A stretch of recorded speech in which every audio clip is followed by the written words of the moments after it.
నా పేరు శ్రవంతి. శ్రవంతి, ఎట్లుంది గవర్నమెంట్ వచ్చిన తర్వాత పరిస్థితులు ఏ విధంగా ఉంది? చాలా ఇబ్బందిగా ఉన్నది, ఓకే, చాలా ఇబ్బందిగా ఉన్నది. చాలా చాలా బాగా నష్టపోతున్నాం, చాలా నష్టపోతున్నాం. ఓకే, మన కేసీఆర్ బాపు ఉన్నప్పుడు అంత అభివృద్ధి ఏం లేదు, ఏమీ సౌకర్యం లేదు. చాలా కన్ను నీరే మిగిలింది కానీ ఎక్కడ ఏం మిగలలేదు మాకు. అందుకు మేము ఒక ఇట్లా వెహికల్ కిరాయిలు సొంతంగా పెట్టుకొని వచ్చిండు. మరి రావాలి రేవంత్ రెడ్డి ఒకసారి. రావద్దు రావద్దు మళ్ళీ అసలు తరతరాలు కూడా వాడు తిరిగి చూడొద్దు కూడా. ఎందుకు మంచిగా చేస్తున్నాము, అభివృద్ధి సంక్షేమ పథకాలు మంచిగా చేస్తున్నాము అన్నట్టుగా మాట్లాడుతూ ఉన్నారు రేవంత్ రెడ్డి. మీకు ఏమి ఇబ్బంది అవుతుంది? మాకు అన్ని విధాలుగా ఇబ్బందిగా ఉంది, చాలా ఇబ్బందిగా ఉన్నది. చెర్లలకు వాటర్ రావడం లేదు, మాకు పైప్ లైన్ నీళ్ళు వచ్చేది అవి రావడం లేదు, రైతు బంధువు రావడం లేదు, వికలాంగులకు 4,000 పింఛన్ రావడం లేదు, ఏమీ కళ్యాణ లక్ష్మి 1,00,000 తులం బంగారం అన్నాడు, అవి రావడం లేదు, రైతు బీమా రావడం లేదు, రైతు బంధువు రావడం లేదు. అయినా అవసరం ఉన్నప్పుడే ఇదిగో అదిగో అంటాడు, పైకి చుక్కలు చూపెట్టినట్టు చూపెడతాండు, అది అయిపోయినాక మళ్ళీ భూమి నేల చూపిస్తాడు. మీ ఎమ్మెల్యే ఎవరు అక్కడ? సీతక్కనా? శ్రీధర్ బాబు. వాళ్ళ అవసరాల అప్పుడు వాళ్ళకి అవసరం ఉన్నప్పుడే ఇదిగో అదిగో అని చెప్తున్నారు. అది తర్వాత అదేంటిదో ఇదేంటిదో అని తెలియకుంటే వాళ్ళ పనులు అయిపోయిన తర్వాత మర్చిపోతాను. మీ కాన్స్టిట్యున్సీలో అంటే గత మీ నియోజకవర్గంలో పుట్ట మధు ఉన్నప్పుడు అభివృద్ధి పనులు ఏ విధంగా జరిగినాయి? ఇప్పుడు శ్రీధర్ బాబు వచ్చిన తర్వాత పనులు ఏ విధంగా ఉన్నాయి? పుట్ట మదన్న వచ్చినప్పుడు మాకు చాలా అభివృద్ధి జరిగింది. ఎట్లా అని అంటే బస్సు వచ్చింది, రోడ్లు అయినాయి, బస్సు వచ్చింది, అన్ని సౌకర్యాలు బాగానే ఉన్నాయి. మాకు వాటరు పొలాలకు రాకపోయేది, పైప్ లైన్ అన్నొచ్చిండు. మాకు చెర్లలకు వాటర్ వస్తానే 2 పంటలు తీసుకుంటున్నాం. ఈయన వచ్చిండు, ఇక అటు ఇటు అవుతుంది. ఎప్పుడు ఎట్టయితుందో తెలుస్తలేదు.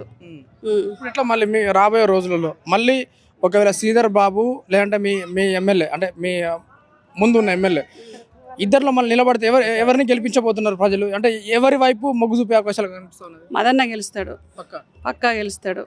కష్టపడతాం, మదన్నని ముందుకు తీసుకొచ్చుకుంటాం, చేతికి కనుకనం కడతాం.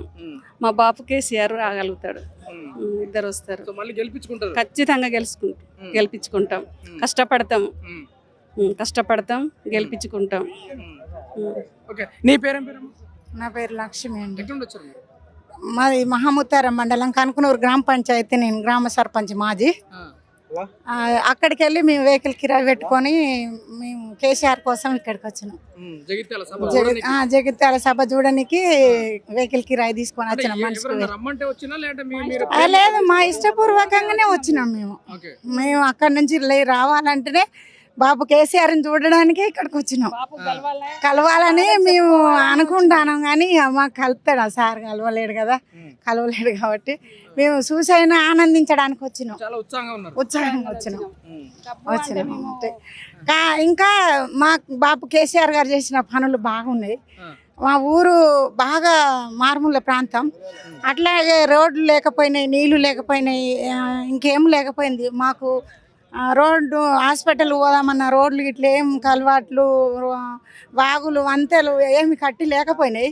అప్పుడు పుట్ట మధుకర్ గారు గెలిచిన ఎంబటే అన్ని రోడ్లు, వాగులు మొత్తం బ్రిడ్జీలు అయిపోయినాయి, రోడ్లు, బస్ వచ్చింది, అన్ని విధాలే సౌకర్యం అయింది.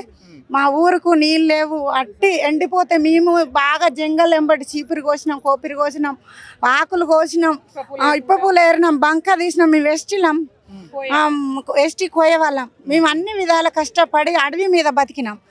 తర్వాత పంట పైప్ లైన్ నీళ్ళు వదిలిన సంది పంట బోర్లు వచ్చినాయి. మాకు కేసీఆర్ సార్ వచ్చినాక మా ఊరుకు బోర్లు వచ్చినాయి, నీళ్ళు వచ్చినాయి. ఇప్పుడు ఏటు తిరిగిన మాకు ఏటు పంట పొలాలే. మా ఊరిని ఇప్పుడు చూస్తే సత్యశ్యామలం బండుతాంది కాబట్టి మేము వచ్చినాం.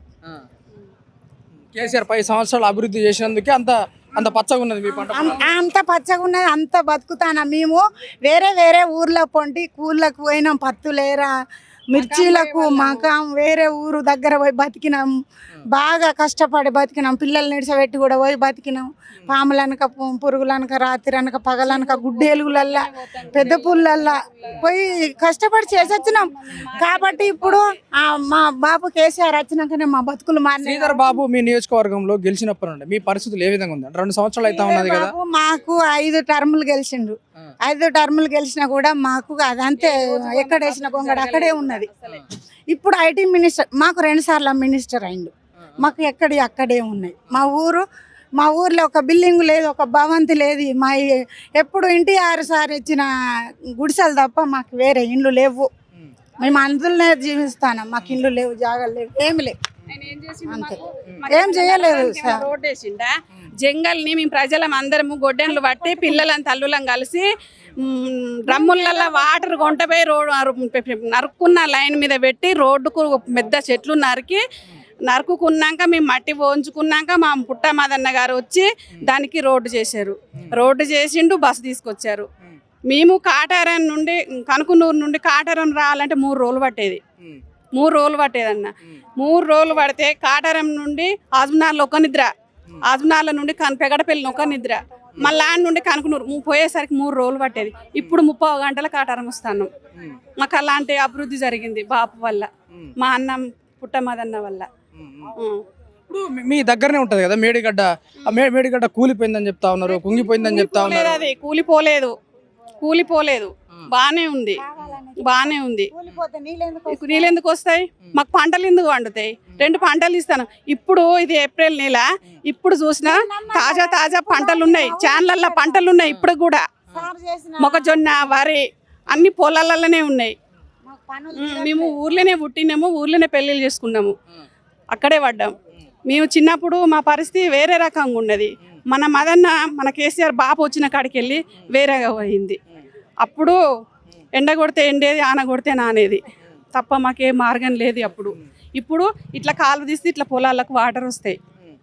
అంటే ఇబ్బంది పడతా ఉన్నారు. ఇప్పుడు ఈ 2 సంవత్సరాల్లో రేవంత్ రెడ్డి వచ్చినప్పుడు కాంగ్రెస్ గవర్నమెంట్ ఏర్పడ్డ తర్వాత నుంచి మీరు చాలా ఇబ్బంది పడతా ఉన్నారు. ఇబ్బందే పడుతున్నాము. రోడ్ల మీద చితుకు రోడ్ల మీదనే ఉంటుంది.